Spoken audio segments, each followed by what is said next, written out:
Hello students, welcome to topper wise. आज हम इस सीरीज के जो कि हमारा यूपीएससी 2025 के पीवाईक्यूज का जो चैप्टर वाइज सीरीज चल रहा है।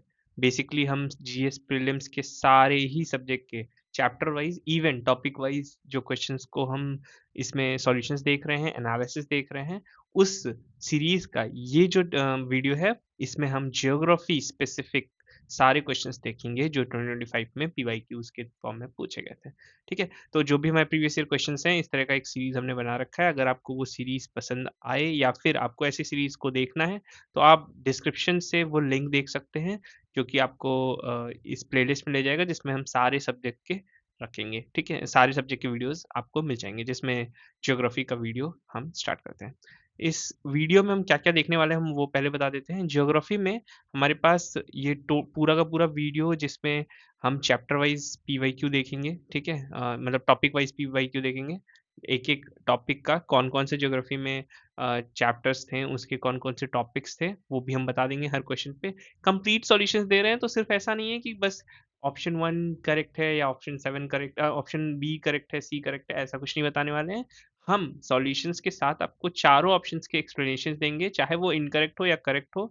उनके उनसे रिलेटेड कभी कोई और क्वेश्चंस बने तो उसमें भी आपको हेल्प हो सके, इसलिए। ठीक है, और एनालिसिस देंगे एक छोटा सा, जिसमें हम ये बता देंगे आपको कि क्या क्या कितने क्वेश्चंस आए थे ज्योग्राफी में, कितने बाकी में आए थे 2025 में। ये छोटा सा एनालिसिस होगा, वो हमारे सारे वीडियो में हम इसी फॉर्मेट को फॉलो करते हैं, और टॉपिक वाइज ज्योग्राफी के क्वेश्चंस होंगे। Let's start with the analysis first. सबसे पहले एनालिसिस देखेंगे, तो एनालिसिस में ये सारे सब्जेक्ट्स में कितने क्वेश्चंस पूछे गए थे, ये सारे सब्जेक्ट्स में कितने क्वेश्चंस पूछे गए थे, इवन करंट अफेयर्स के टॉपिक्स से कितने क्वेश्चन पूछे गए थे, वो सब कुछ हमने इसमें मेंशन कर दिया था। और इसी के अकॉर्डिंग हम सारे वीडियोस को फॉलो करते हुए चल रहे हैं। तो स्पेसिफिकली अगर देखा जाए, तो ज्योग्राफी और इन सभी के वीडियोस बन रहे हैं, मैंने जैसा कि आपको बताया, आपको डिस्क्रिप्शन बॉक्स में वो वीडियो के लिंक्स मिल जाएंगे। ठीक है, जैसे कि हिस्ट्री हमारा बन चुका है। करंट अफेयर्स में हिस्ट्री के करंट अफेयर्स तो आए नहीं थे, बट हिस्ट्री बन चुका है। साइंस एंड टेक है, साइंस एंड टेक के जो करंट अफेयर्स थे वो भी, एंड ऐसे ही बाकी भी सब्जेक्ट्स के हम बना रहे हैं और आपको मिलते जाएंगे। आप सब्सक्राइब कर सकते हैं चैनल को, अगर आप लेटेस्ट वीडियोस को सबसे पहले देखना चाहते हैं तो। ओके, ठीक है, हम चलते हैं ज्योग्राफी के क्वेश्चंस पे। ज्योग्राफी के डायरेक्ट क्वेश्चंस थे 13, कोई भी करंट अफेयर्स में ज्योग्राफी से नहीं पूछा गया था, तो 13 के 13 क्वेश्चंस को अब हम देखेंगे इसमें। ठीक है, let's start with the very first question. अच्छा, हम क्वेश्चन के फॉर्मेट्स को किस तरह से रखेंगे वो हम पहले से बता दे रहे हैं। पहले हम आपको एक क्वेश्चन को पूरा रीड आउट करेंगे, जिसमें से आपको कोई एक ऑप्शन चूज करना है, बिकॉज इस वीडियो का एम ही यही है कि आपको प्रैक्टिस सेशन में इजी हो, आपको सब कुछ एक जगह पे मिल जाए, चैप्टर सब्जेक्ट वाइज मिल जाए। ठीक है, तो अब इस सब्जेक्ट में जैसे आपको अपने क्वेश्चन को आपने सेलेक्ट कर लिया होगा, अपने ऑप्शन को आपने सेलेक्ट कर लिया होगा, देन हम सॉल्यूशन पार्ट पे जाएंगे, जिसपे आपको सॉल्यूशन पता चलेंगे। ठीक है, let's start with the very first question. अब the first question is under South America, जो टॉपिक है हमारा ज्योग्राफी से ही है। साउथ अफ्रीका चैप्टर में आपका एंडेस माउंटेन्स टॉपिक के अंडर में है। ठीक है, तो अब एंडेस माउंटेन्स का, एंडेस से रिलेटेड एक और क्वेश्चन आया था हिस्ट्री में भी, अगर आप देखना चाहोगे तो हिस्ट्री के वीडियो में आपको दिख जाएगा। तो एंडेस माउंटेन से क्वेश्चन है। अब क्वेश्चन क्या कहता है, कंसीडर द फॉलोइंग कंट्रीज। ये कंट्रीज है यहाँ पे, बोलिविया, आपका ब्राजील, कोलंबिया, यहाँ पर जितने भी हैं वो सारे यहाँ पे कंट्रीज, 6 कंट्रीज हैं टोटल।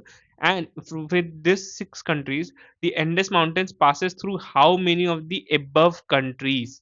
कितने कंट्रीज से एंडेस रीजन, जो एंडेस माउंटेन है, वो पास थ्रू करता है। ठीक है, तो आप अपने ऑप्शन को चूज कर लीजिए इसमें से।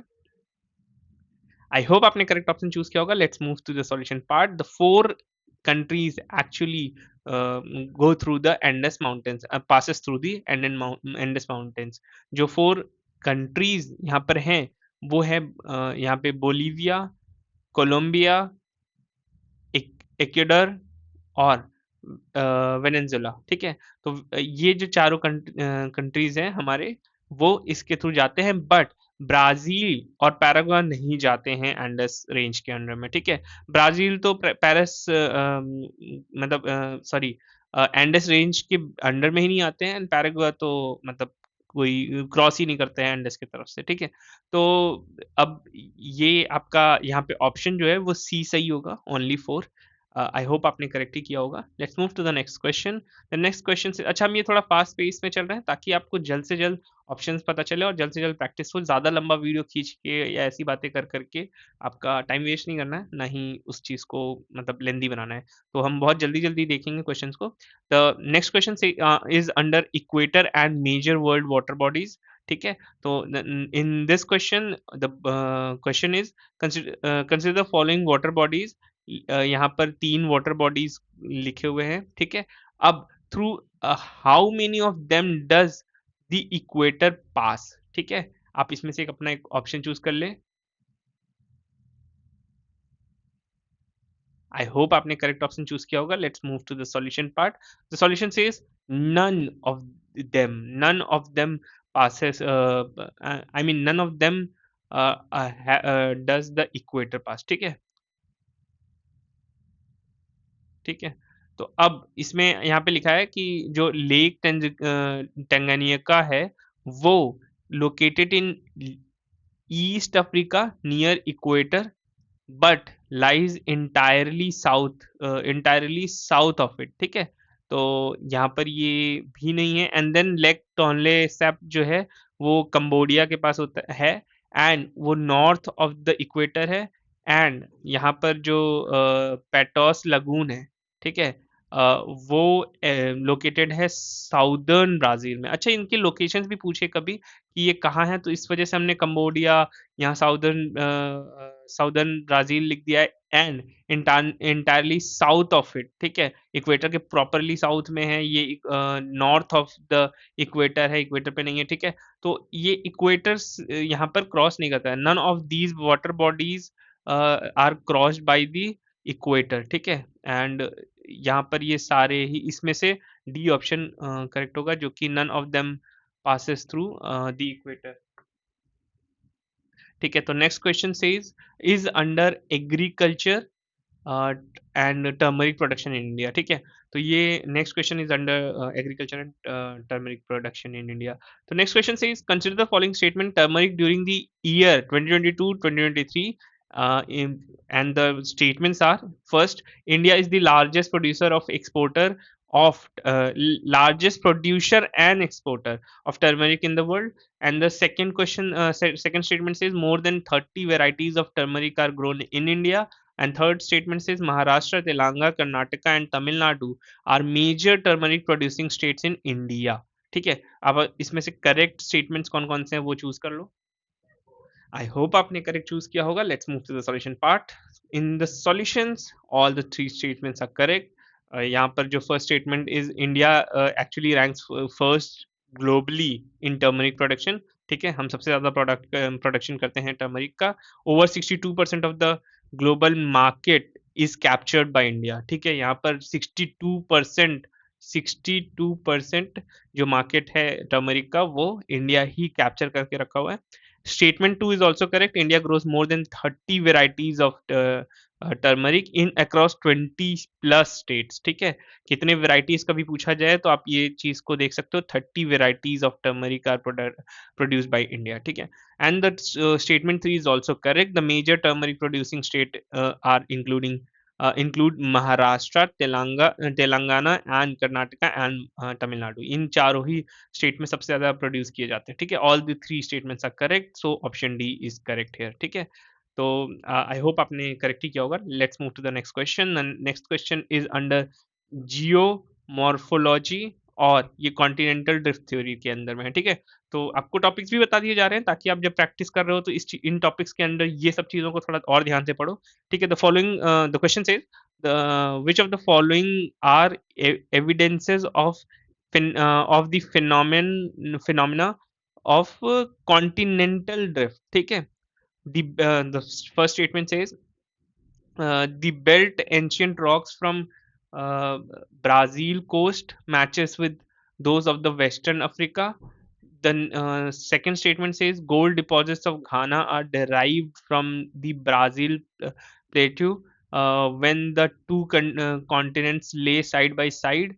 The third statement says Gondwana system of sediments from India is known to have its counterparts in 6 different land masses of southern hemisphere. ठीक है, तो ये 3 स्टेटमेंट्स थे. अब इसमें से मैं बता रहा हूँ, select the correct answer using code given below. ठीक है, तो यहाँ में आपको इसमें से एक ऑप्शन चूज करना है. आई होप आपने करेक्ट ऑप्शन चूज किया होगा. Let's move to the solution part. The solution says all the three statements are correct because the first statement says ancient rocks, it actually about 2000 million years old. ठीक है, जो कि ancient rocks 2000 million years old थे, on the Brazilian coast पे थे, match with those found in Western Africa, suggesting they were once part of the single land mass. वो पहले एक ही land masses में थे, वो बाद में कट के अलग हुए. तो इस वजह से यहाँ पर उसके बारे में हमने लिख दिया 2000 मिलियन ईयर्स ओल्ड थे. ठीक है, एंड यहाँ पर जो सेकंड स्टेटमेंट कहता था उसमें gold deposits in Ghana are believe to have originated from Brazilian plateau. ठीक है, indicating both land masses were once connected. ठीक है, तो ये भी कनेक्टेड था.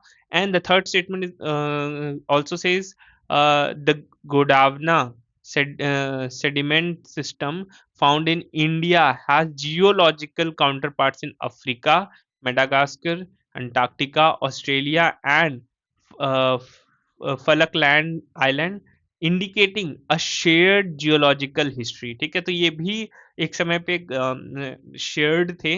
आई होप बिकॉज इसको भी इतना मतलब इसके बारे में भी हमारे पास जो जियोलॉजिकल काउंटर पार्ट्स हैं वो पाए गए हैं. ठीक है, आई होप आपका ऑप्शन आपने भी सी ही चूज किया होगा, जिस which says 1 2 and 3 all the options are correct. Okay, let's move to the next question now. Next question is under atmosphere, composition of atmosphere. And the question says, consider the following statements. First statement says, the amount of dust particles in the atmosphere is more in subtropical and temperate areas than in equatorial and polar regions. ठीक है, and the second statement says subtropical and temperate areas have less dry winds. ठीक है, तो ये हमारे पास दोनों options हैं. आपको ये चूज करना है कि कौन सा करेक्ट था in respect to the above statement. ठीक है, तो आप इसमें से अपने ऑप्शंस को चूज कर लीजिए. आई होप आपने करेक्ट ऑप्शन चूज किया होगा. Let's move to the solution part. The solution says option the statement 1 is correct because subtropical and temperate region have more dust particles in atmosphere due to stronger dry winds. ठीक है, winds and arid conditions यहाँ पर लिखा हुआ है, and greater human activity which increase aerosol concentration. ठीक है, तो इस वजह से statement 1 was correct, but the second statement is incorrect because the regions actually have more dry winds, not less dry winds. यहाँ पर आपका लिखा हुआ था लेस ड्राई विंड्स थे.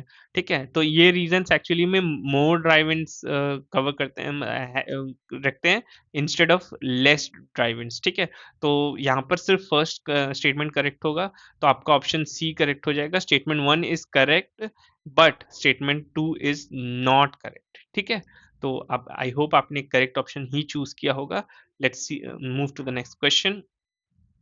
The next question is under climatology and temperature distribution. ठीक है, तो टेम्परेचर डिस्ट्रीब्यूशन के अंडर में ये आता है. तो यहाँ पर हम इस स्टेटमेंट क्वेश्चन को पढ़ते हैं.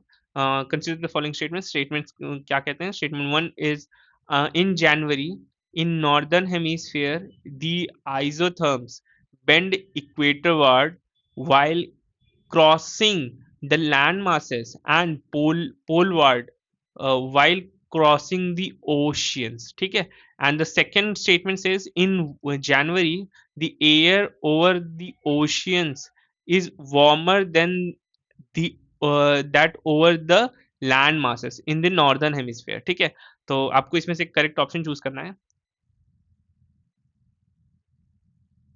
आई होप आपने करेक्ट ऑप्शन चूज किया होगा. Let's move to the solution part.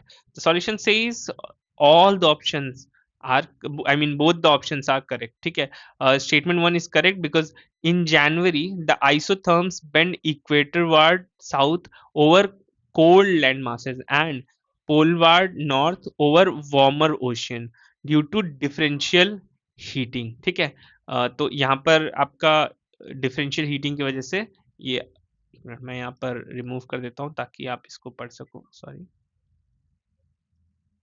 यहाँ पे रिमूव कर देता हूँ ताकि आप इस चीज़ को अच्छे से पढ़ सको।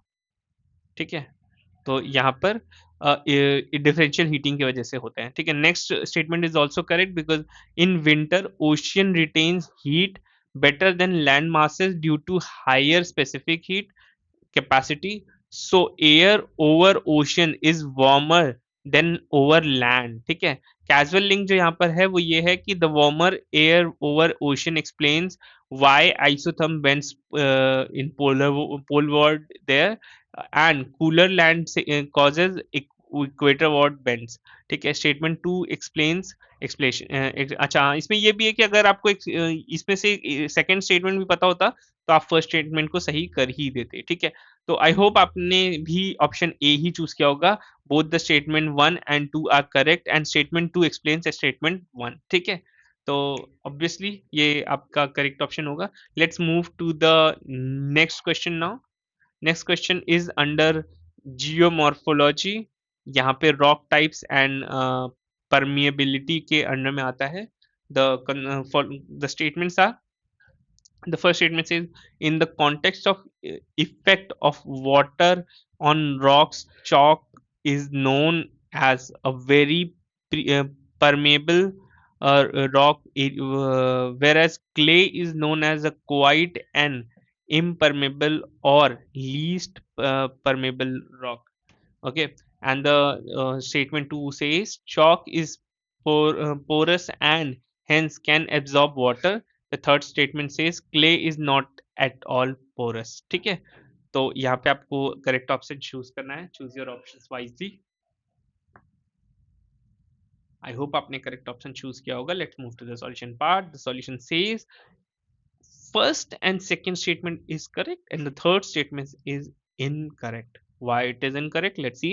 The first statement is correct because chalk is highly permeable and clay is most impermeable. Okay?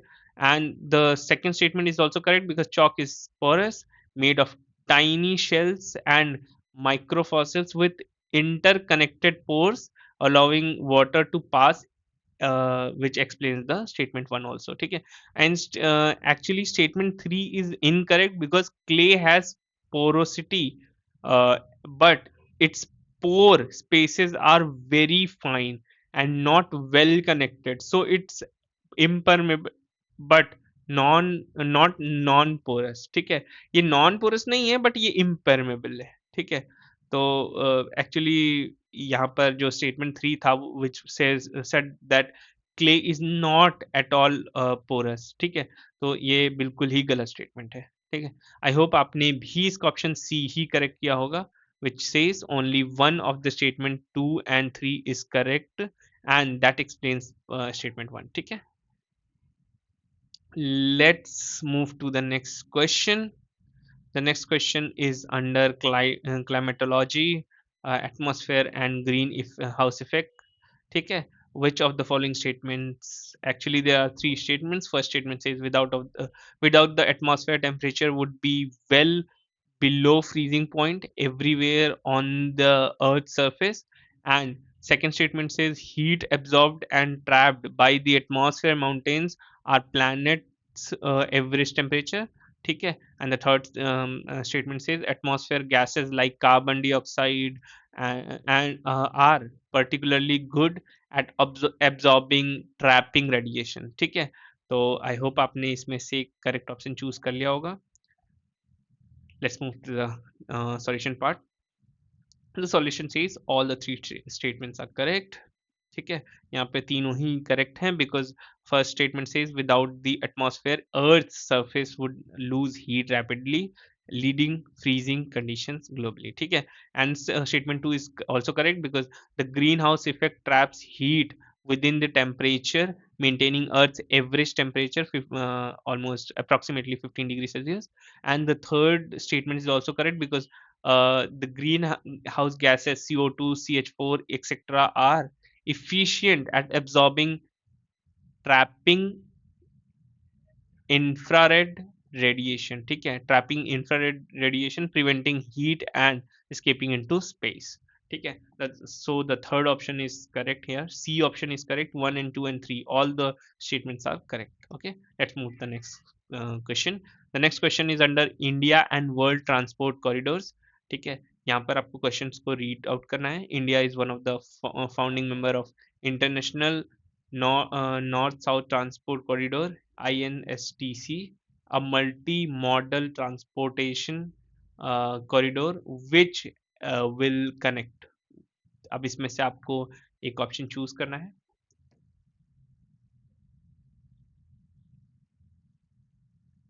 I hope आपने सही ऑप्शन चूज किया होगा. Let's move to the solution part. Actually यहाँ पर जो ऑप्शन ए होगा वो करेक्ट होगा, बिकॉज यहाँ पर जो ऑप्शन ए, मैं एक बार आपको दिखा देता हूँ. ऑप्शन ए करेक्ट है, ठीक है. Which actually is the explanation is है INSTC is multi modal transport corridor, ठीक है, established by India, Iran and Russia in 2000 to facilitate trade between India, Central Asia and Europe, ठीक है. The primary route passes through India to Iran to Central Asia to Russia to Europe, ठीक है. And इसमें Kazakhstan, अजबेकिस्तान and ये जो Turkmenistan are की central Asian countries connected via the eastern route of INST, ठीक है, STC.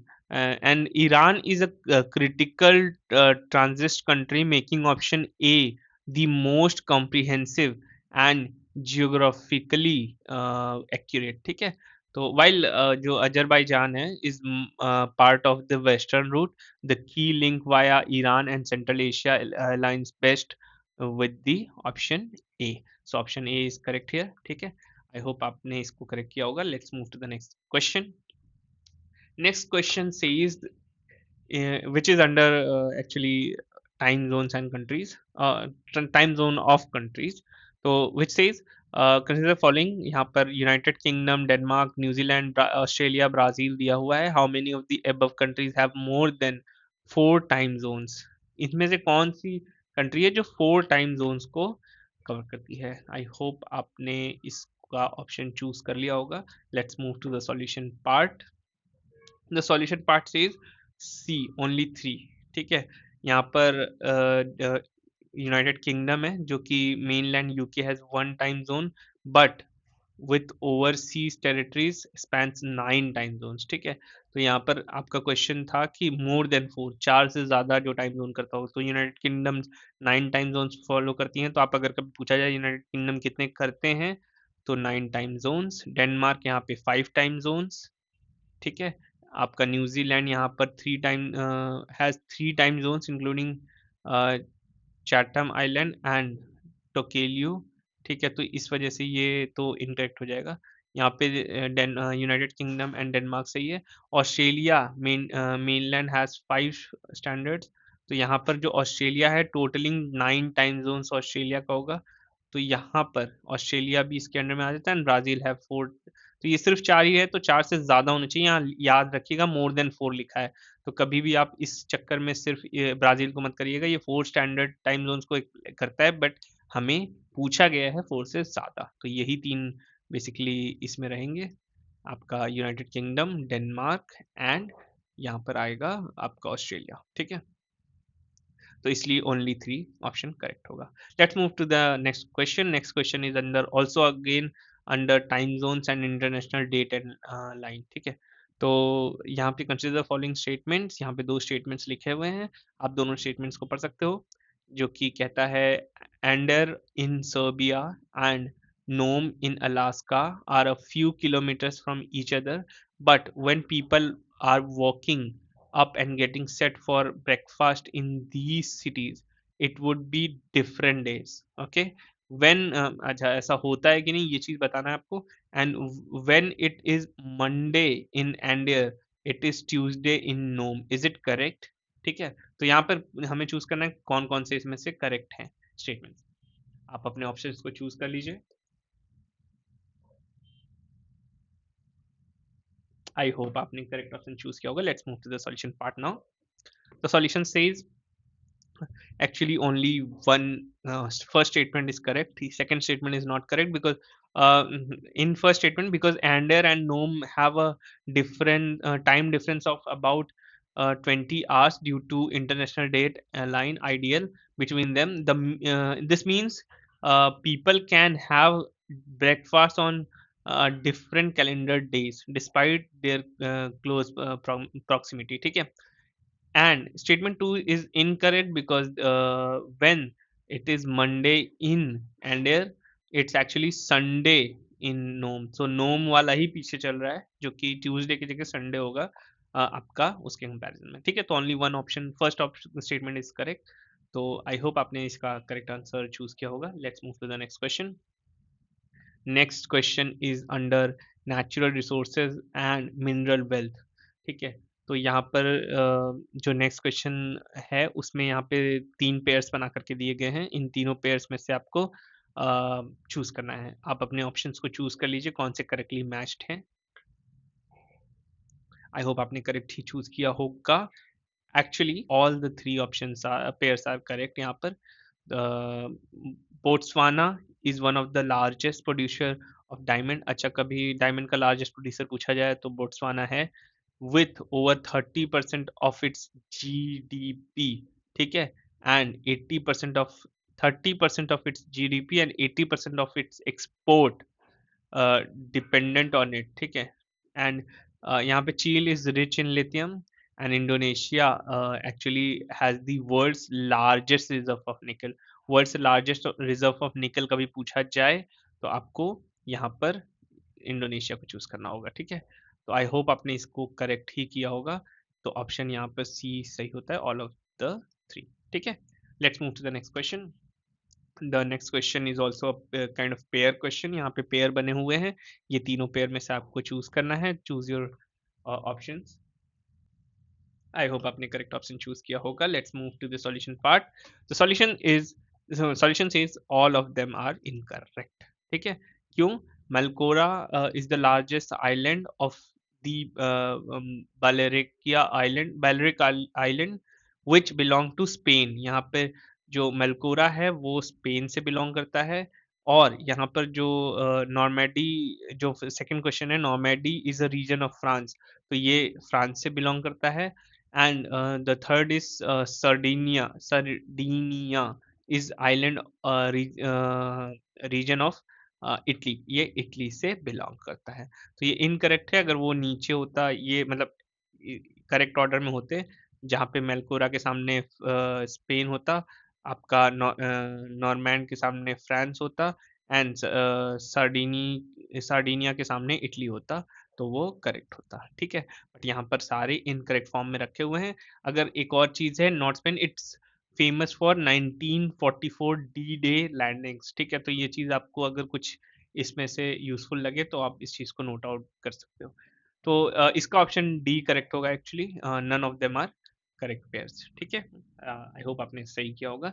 तो total 13 question ही थे हमारे पास, जैसा कि हमने सबसे पहले यहाँ पर देखा था. तो आई होप आपको ये वीडियो काफ़ी पसंद आया होगा. हमने ओवरऑल 13 के 13 सारे क्वेश्चंस को कवर कर दिया. और इसी तरह हमने जैसे इसके 13 किए हैं, बाकी भी सब्जेक्ट्स के हम वीडियोस बना रखे हैं, आप देख सकते हो. एंड अगर आपको ये वीडियो पसंद आता है, आप लाइक कर सकते हो, सब्सक्राइब कर सकते हो इस चैनल को आगे आने वाली वीडियोस के लिए. एंड अपने फ्रेंड्स के साथ इस चीज़ को शेयर करके आप डिस्कशंस को कैरी ऑन कर सकते हो. All the very best for your exams. Thanks for your time.